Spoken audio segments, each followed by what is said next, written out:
On a bleak morning in early March 1945, the city of Hamburg lay shrouded in winter's grip. The precise moment arrived at 6 o'clock. A forceful rapping echoed through the modest apartment. When the door swung open, armed personnel from the United States military stood in formation, weapons at the ready. Young Leisel Hartman, barely 18 summers old, instinctively sought refuge in her mother's presence. What transpired next would scar her soul permanently. Without a moment's hesitation, her own flesh and blood extended an accusing finger toward her child and declared in fractured English that her daughter had served as a communications specialist for the German armed forces. There existed no maternal anguish, no reluctance, merely cold calculation wrapped in a brief accusation.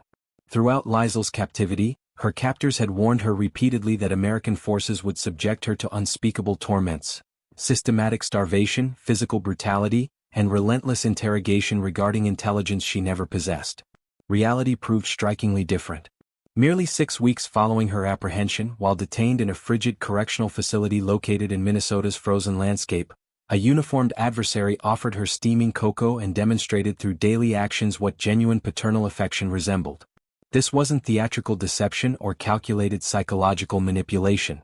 This represented one individual's paradoxical experience where supposed enemies displayed greater compassion than her biological family ever had.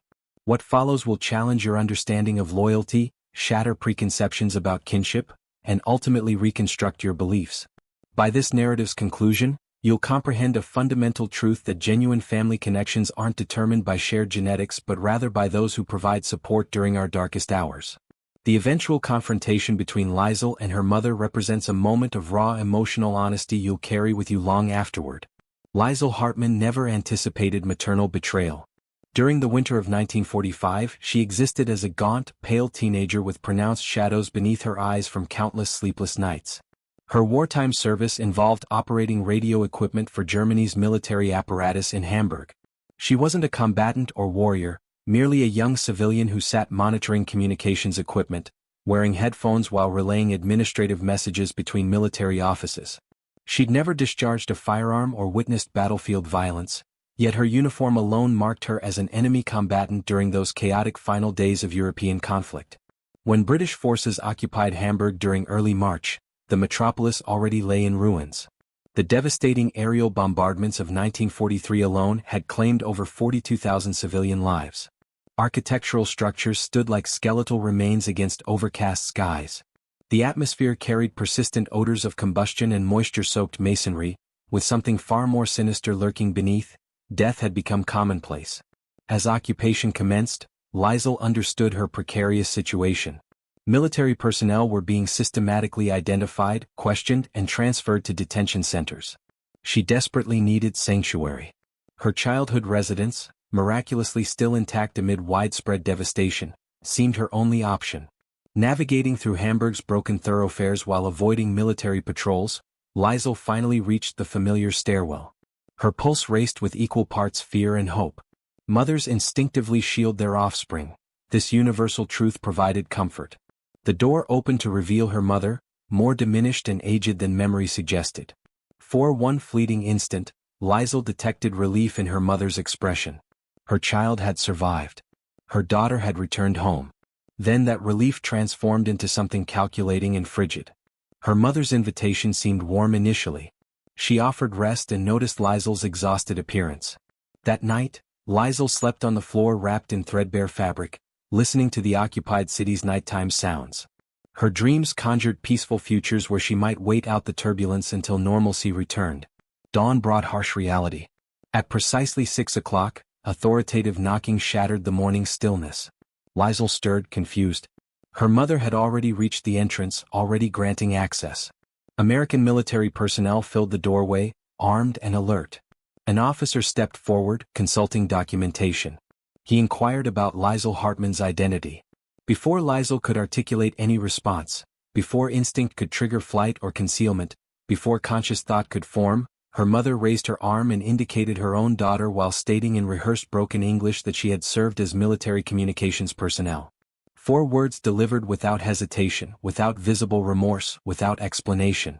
Leisel's gaze locked onto her mother, anticipating clarification.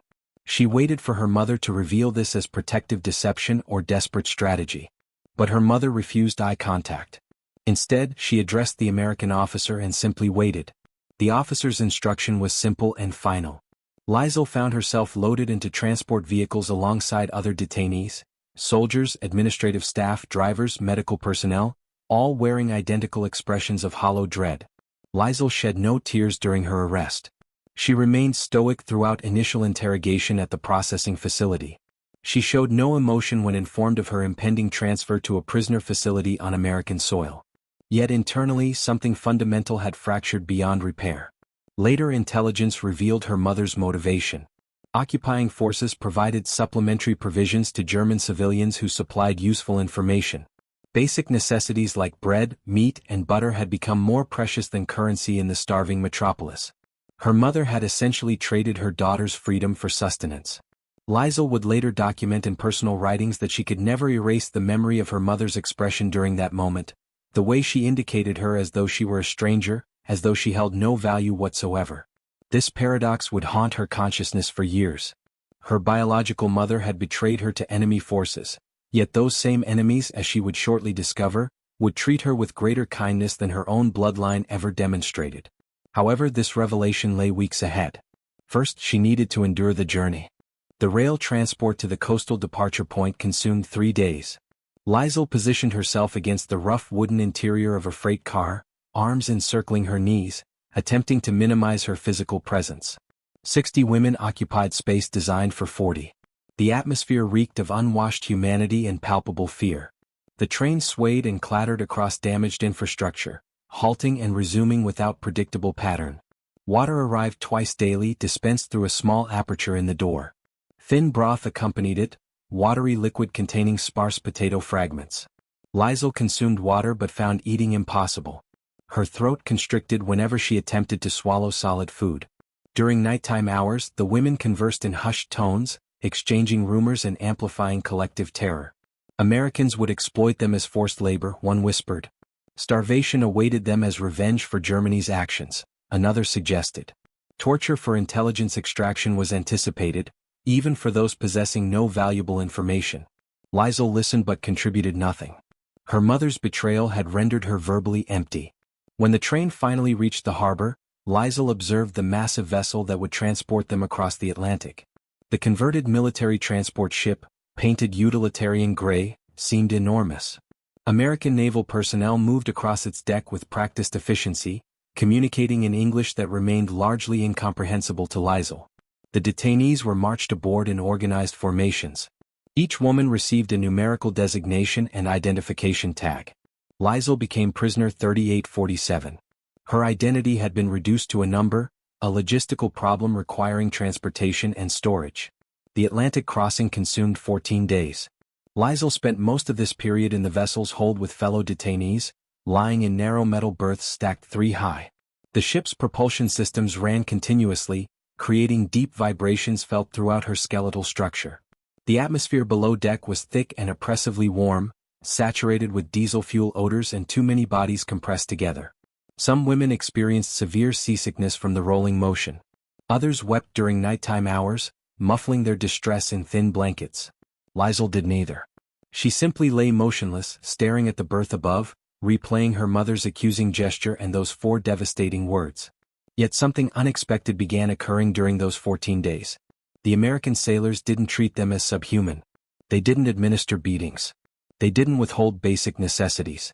In fact, shipboard provisions exceeded anything Leisel had consumed during the war's final year. Actual bread, preserved meat, hot coffee. One woman theorized this was deception before execution. But the sailors appeared merely tired and indifferent, as though transporting enemy captives was simply routine duty. One young sailor, barely 20 years old, even smiled genuinely when delivering water to Leisel. Not cruel, not mocking, simply human. This confused her deeply. The enemy was supposed to be monstrous. When the vessel finally docked in New York Harbor, Leisel glimpsed America through a small porthole. The skyline stole her breath. Structures rose higher than anything she'd witnessed, untouched by warfare, gleaming in winter sunlight. In Hamburg, entire districts lay flattened. Here, everything stood intact, pristine, impossibly prosperous. Over 2,800 detained military personnel arrived in New York that week alone. Leisel represented merely one small component of a massive logistical operation. The United States held over 425,000 German detainees on American territory by the European conflict's conclusion, more than any other Allied nation. They were transferred from ship to westbound trains. No one provided explanations regarding their destination. No one clarified what awaited them. The prisoners simply followed instructions, too exhausted and frightened for questioning. For 3 additional days, Leisel traveled by rail through American countryside. She pressed her face against cold window glass, watching towns pass. Small residences with yards, automobiles on maintained roads, children playing outside educational facilities, commercial establishments displaying merchandise. Everything appeared whole, untouched, normal. One woman whispered incredulously about how Americans could live this way while war raged elsewhere. But warfare had never reached American soil, not as it had reached Germany, and this stark contrast between Hamburg's ruins and Minnesota's orderly streets would become the first fracture in everything Leisel had been conditioned to believe. The train finally halted at a small station marked St. Paul, Minnesota. Late afternoon had arrived. Snow blanketed everything in quantities exceeding anything Leisel had previously witnessed. What transpired next would shatter her remaining preconceptions. Buses waited at the station. 20 women per vehicle, driven northward through snow. Leisel sat beside a frozen window, observing Minnesota's landscape. Forests, frozen water bodies, farmhouses with smoke rising from chimneys, everything white and silent and alien. After an hour, the bus entered through gates marked Camp Co. U.S. Army. This was her destination. This was where her new existence or potential death would commence. The facility was smaller than Leisel had anticipated. Not some massive prison complex, but a collection of wooden structures surrounded by wire fencing. Guard towers stood at corners, but the sentries appeared bored, leaning against railings while smoking. The women were directed into a building marked for processing. Inside, American soldiers sat behind desks with paperwork spread before them. They looked up as the women entered. Their expressions weren't cruel or hostile. They appeared tired, perhaps mildly curious. Nothing more. Individually, the women were summoned forward, identities verified, photographs captured, each assigned a file number. When Leisel's turn arrived, she stepped forward on trembling legs. The soldier behind the desk was older than others, perhaps late 40s, with graying temples and compassionate eyes. His identification read Sergeant H. Thompson. He reviewed her documentation, then looked at her directly. He pronounced her name slowly and carefully despite his thick accent, noting her age of 18 and her role as radio operator. He paused, then observed that she appeared cold. Leisel didn't know how to respond. She was indeed cold. She'd been cold for weeks, but she hadn't considered it mattered. Sergeant Thompson stood and walked to a storage cabinet. He retrieved a thick wool blanket and returned, holding it toward her. He instructed her to wrap it around herself. Leisel stared at the blanket. This had to be manipulation, a test. She remained motionless. Thompson's expression softened. He gently assured her she was safe and encouraged her to accept it. Slowly, Leisel reached out and took the blanket. The wool felt heavy and warm. She wrapped it around her shoulders, and for the first time in weeks, the cold began receding. Thompson expressed approval and made a notation in her file. He informed her she'd be assigned to Barracks C with dinner at 6 o'clock. Someone would provide directions. He paused, looking at her again, and assured her she was going to be all right. She had anticipated punishment. She had anticipated cruelty. She hadn't anticipated her name spoken with genuine kindness. Following processing, the women were directed to shower facilities. Leisel's heart pounded. This was where brutality would commence, she thought. But inside, the room was warm, heated by wall-mounted radiators. Clean towels hung on hooks. A female American officer stood waiting, her uniform neat, her demeanor neutral but not unkind. She announced in fluent German that they would shower there, with hot water, clean towels, and new clothing provided. The women exchanged uncertain glances. Could this be authentic? They received bars of soap. Genuine soap, white and smooth, fragranced with floral scents. Not the harsh lye soap Leisel had used in Hamburg. She held it, staring. When had she last smelled flowers? The showers featured individual stalls with curtains. Leisel entered one and turned the handle. Hot water cascaded over her head. She gasped. Actually hot. It flowed down her back, washing away weeks of accumulated grime, perspiration, and fear. She stood motionless, eyes closed, allowing the water to run. And for the first time since her mother's betrayal, Leisel began crying. She wept silently, letting water wash away her tears. She mourned the mother who had accused her. She grieved for the home that no longer existed. And somewhere beneath all that anguish, she wept because the enemy had provided hot water and soap, and she didn't know how to process that compassion. When she emerged, clean clothing awaited. Not a uniform but simple civilian attire, a gray dress, thick socks, sturdy shoes, everything clean, everything intact. Dinner was served at 6 in the dining hall. The aroma struck Leisel first. Roasted meat, bread, genuine vegetables. She collected a tray and moved through the serving line. A soldier placed roasted chicken on her plate. Another added mashed potatoes, green beans, thick bread with butter, a cup of coffee with rising steam. Leisel stared at the tray. This couldn't be real. This exceeded food quantities she'd seen in a year. She sat and took a small bite of chicken. The flavor exploded on her tongue, rich, savory, perfectly seasoned. She'd forgotten food could taste this way. Before realizing it, she'd consumed half the plate. Across the table, an older woman cried into her hands, whispering that her children were starving in Berlin while she ate chicken. Leisel understood. The guilt was crushing. How could the enemy feed her better than her own country ever had? This wasn't propaganda. This wasn't manipulation. This was reality, and it was demolishing everything she thought she understood. The first complete day at Camp Co began at 7 in the morning. A bell rang. Leisel sat up in her berth, disoriented, then remembered her location. Around her, other women stirred. The barracks were warm. The bed had been comfortable. She'd slept through the night for the first time in months.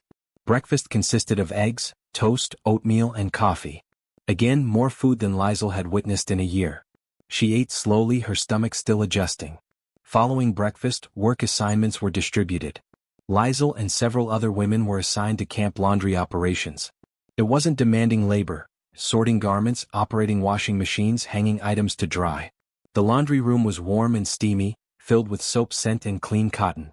A young American corporal supervised them, but mostly he sat at a desk reading magazines. He didn't yell or threaten. He simply demonstrated how the machines functioned and left them alone. By the first week's conclusion, Leisel had settled into a routine. Wake at 7, breakfast, work until lunch, more work until 4 o'clock, free time, dinner at 6, evening activities, sleep. It was simple, predictable, almost monotonous. Yet beneath the routine, confusion gnawed at her. She was supposed to be punished. She was supposed to be broken. Instead, she was doing laundry and eating 3 meals daily and sleeping in a real bed. Sergeant Harold Thompson was omnipresent throughout the camp. He seemed responsible for prisoner welfare, and Leisel saw him frequently, inspecting barracks, conversing with guards, ensuring adequate supplies. He learned the women's names. He inquired about their adjustment. He listened when they had grievances. Some women found it strange, others found it comforting. Leisel didn't know what to think. One afternoon, approximately 2 weeks into her camp stay, Leisel was returning from the laundry when she passed Thompson outside the administration building. He was smoking, watching snowfall. He recognized her and inquired how she was settling in. She stopped, uncertain how to respond. She replied carefully that she was fine. Her English was limited but functional. He expressed approval, noting she looked better than upon arrival, less frightened. Leisel didn't know what to say. She was less scared. It was accurate, but that almost made it worse. Thompson seemed to sense her confusion. He gently acknowledged it was acceptable to be confused. He explained this wasn't what she expected, but they weren't monsters. They were simply soldiers performing duties. Part of that duty was ensuring humane treatment. Leisel asked why. The question emerged before she could stop it. Thompson looked at her thoughtfully, considering the question about humane treatment. He explained it was the right thing to do because they were people, not animals. He paused, then asked if she had family back in Germany. Leisel hesitated. A mother, she finally said. In Hamburg. He asked if she missed her. The question felt like a blade. Leisel felt her throat tighten. She said she didn't know. Thompson's eyes softened. He called that an honest answer. Over the following weeks, Leisel found herself visiting Thompson's office more frequently, initially just to ask practical questions. But gradually the conversations deepened. One cold December afternoon, Thompson found Leisel sitting alone in the recreation room, staring out the window at snow. He sat across from her and mentioned Christmas was approaching. Her first away from home, he imagined. Leisel nodded. Christmas had always been her favorite season, but that was before the war, before the betrayal, before everything collapsed. Thompson mentioned they were planning a small celebration with a tree, some decorations, perhaps some carols. Leisel asked suddenly why he did this, why he cared about them when they were the enemy. Thompson remained quiet for a long moment. He finally said he had a daughter back home in Ohio named Dorothy, about Leisel's age, and he thought about her daily. He thought about what he would want for her if she was in Leisel's situation. He looked at Leisel seriously and said she wasn't the enemy to him. She was a frightened kid caught up in something bigger than herself. Maybe he couldn't fix the war or send her home, but he could ensure she had a warm bed and decent meal. That was something. Leisel felt tears forming. She whispered that her mother didn't think that way. Thompson responded gently that he knew and he was sorry. They sat in silence. Finally, Thompson stood and announced he was going to get her some hot chocolate, the best cure for a cold day. He disappeared and returned with 2 mugs of steaming hot chocolate. He handed one to Leisel. She took a sip. It was rich and sweet and warm, and it tasted like childhood, like Christmas mornings, like everything she'd lost. A tear slipped down her cheek. Thompson said it was acceptable to cry, that she'd certainly earned it. So Leisel cried. And somewhere in that moment, sitting in an enemy camp in Minnesota, drinking hot chocolate with an American soldier who treated her with more kindness than her own mother had, something shifted. The wall around her heart developed a crack, small but undeniable. In May 1945, the European war ended. The news arrived over the radio one evening, crackling through speakers in the recreation room. Germany had surrendered unconditionally. Hitler was dead. The Third Reich was finished. The women at Camp Co gathered around the radio, listening in stunned silence. Some cried, some sat shocked, some simply stared at nothing, trying to process the meaning. For Leisel, the news brought a complex mixture of emotions: relief that the killing had ceased, grief for all that had been lost, and underneath it all, a deep aching fear. The war was over. Soon she would be sent back. That night, Leisel couldn't sleep. She lay in her berth, staring at the ceiling, her mind racing. Finally, she rose and walked outside. The night was warm, the air soft with summer's promise, stars scattered across the sky, more stars than she'd ever seen in Hamburg with its city lights. She heard footsteps behind her. Thompson appeared wearing civilian clothes, looking tired. He asked if she couldn't sleep either. Leisel shook her head. They stood in silence for a while, looking up at the stars. Leisel said finally that she was afraid to go back. Thompson acknowledged he knew that he would be too. Leisel continued that here she felt safe, that here she felt like she mattered. But back there she trailed off, unable to finish. Thompson turned to face her, placing his hands on her shoulders.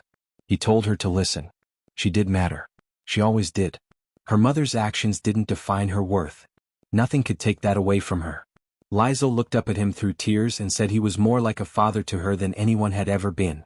Thompson pulled her into an embrace and said quietly that she was like a daughter to him. He acknowledged it sounded strange given the circumstances, but it was true. The women at Camp Co were permitted to write letters home. They received paper, envelopes, and stamps. The letters would be reviewed by censors before being sent, but they could write.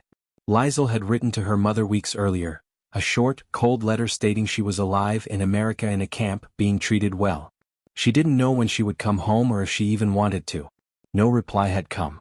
Leisel hadn't expected one, but the silence still hurt. As spring gave way to summer, the camp began transforming. Days grew longer, air grew warmer, and Leisel began changing too. She gained weight, her cheeks filling out. The dark circles under her eyes faded. Her hair began shining again. She looked healthy. She looked alive. More than that, she began smiling. She made friends among other prisoners. She laughed at jokes. She sang songs in the recreation room. She felt like she belonged to something again. But beneath it all, she knew it couldn't last. In August, the announcement came. The women would be repatriated. Ships were being arranged. They would be going home. Over 372,000 German detainees were returned to Europe from American camps between 1945 and 1946. Leisel would be among them. The final weeks at camp passed too quickly. Leisel tried to memorize everything: the way sunlight streamed through dining hall windows, the smell of fresh laundry, the sound of other women laughing, the feeling of safety that had become so familiar. On her last day, Thompson called her to his office. When she arrived, he had prepared a small care package: food for the journey, a blanket, and a letter for when she arrived. Leisel opened the letter with shaking hands. It was written in his careful handwriting. The letter addressed her by name, noting that by the time she read this, she'd be on her way back to Germany. He wouldn't pretend it would be easy, but she had the strength to handle whatever came. She'd already survived so much. The letter reminded her that her mother's choices didn't define her worth. She was valuable. She was loved. She mattered. And somewhere in Ohio, there was a man who thought of her as a daughter and always would. If she ever needed anything, if she ever wanted to write, his address was at the bottom of the letter. She shouldn't hesitate. She wasn't alone. It was signed with love from Harold Thompson. Leisel read it 3 times, tears streaming down her face. She carefully folded it and placed it in her pocket. She whispered her thanks, thanking him for being her father when her own mother could not be her mother. Thompson embraced her one last time and told her to be safe, be happy, live a good life. The next morning, she boarded the bus that would take her to the train station. As Camp Code disappeared behind her, Leisel realized the impossible truth. She was leaving home to go back to a place that had never really been one. The journey back to Germany was long and uncomfortable. The ship was crowded with returning prisoners, everyone anxious and uncertain about what they would find. When they finally arrived in Bremen, Leisel saw the devastation for the first time since she'd left. The port city lay in ruins. From Bremen, she made her way to Hamburg. The journey took 3 days on overcrowded trains and buses. When she finally reached her old neighborhood, she almost didn't recognize it. The apartment building where she'd lived was still standing, but many around it were not.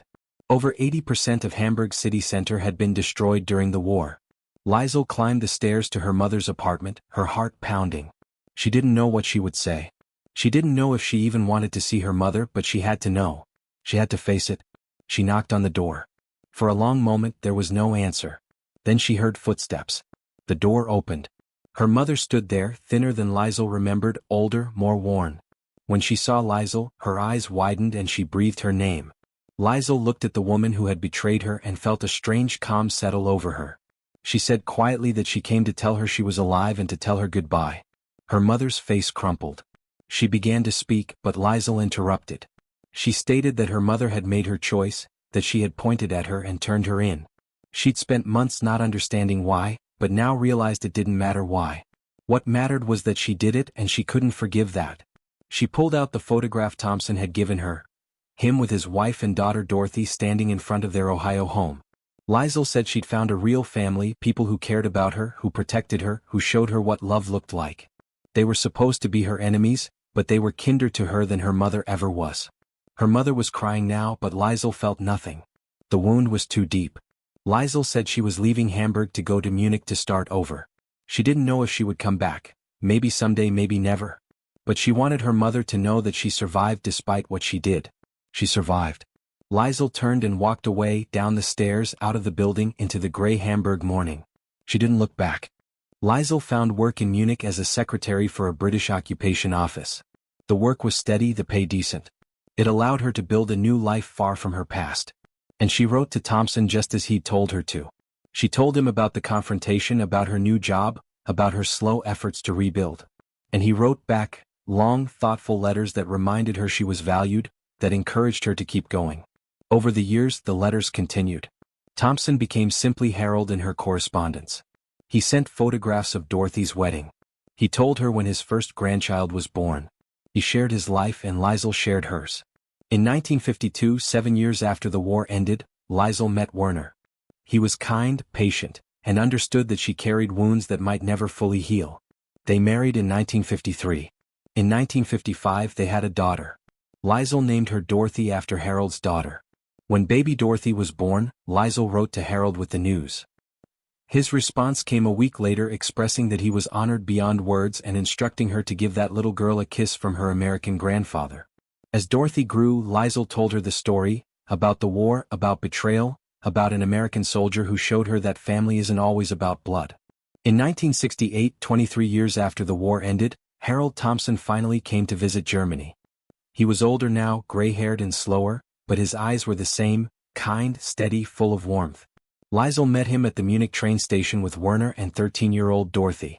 When she saw him step off the train, she ran to him. He caught her in an embrace that felt like coming home. He greeted her warmly, his voice thick with emotion, calling her kiddo.